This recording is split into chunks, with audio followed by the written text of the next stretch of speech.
So, too, let me ask you, of the European car makers, right? Who do you think should be, biting their fingernails down to the nub right now? I mean, we mentioned Porsche, right?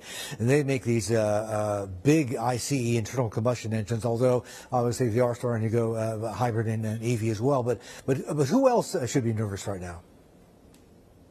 So Audi's also been fairly weak recently. And if we think about the high displacement engines, the luxury vehicles really fit that bill. It also happens to be these three brands, ABB, what we call them in China, Audi, Beamer, Benz. It's also their highest margin products. And so that scares these automakers quite a bit, because not only will they lose volume, but they're going to lose a larger portion of their profit. And so, but I would say Audi's probably next in line to really take a hit, and then Mercedes, and then BMW. That's how I'd rank it.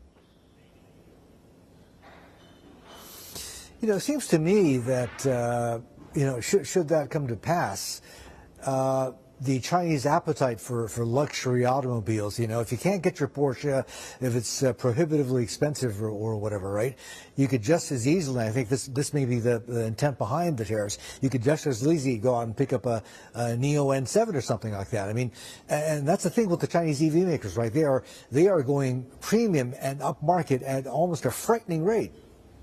These aren't just, batteries with four wheels attached anymore. You're making a great point, Martin, because of the price war, it feels like they're getting premium vehicles at an almost mass market price. So the Neos and some of the Li Autos have gone down in price in order to accommodate the price war. So there's a ton of value right now for Chinese buyers. And I think another fear of the German luxury automakers is that if they lose share, they'll never really get it back, because of the strength of the Chinese domestic, premium luxury market. And another good example is Geely, who owns Volvo, Polestar, and Lotus. And you could swap them in and out versus, an Audi or BMW, because first of all, they have the foreign branding. They're still made in China, and they're creating a lot more competition for the traditional ABB, who really didn't have anyone to compete with for a very, very long time. This is not exactly the first time for some of the Chinese distributors and German automakers to have this kind of tension. We saw that with Audi and BMW. They ended up paying for basically compensate for their losses. So do you think Porsche could end up doing the same? And what does that mean? How should investors read that?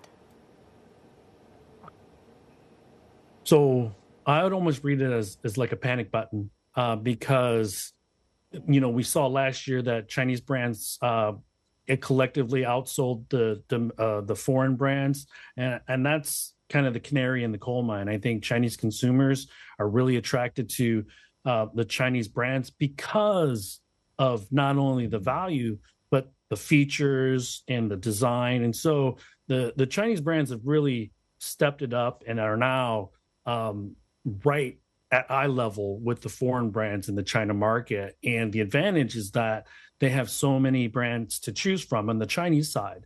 And so they don't need to be limited to foreign luxury brands that are restricted to the German market. They can go to Martin's point, Neo, Li Auto. They can go to BYD's luxury brands, Fangcheng Bao, Yangwang. And so there's a lot of options for them now.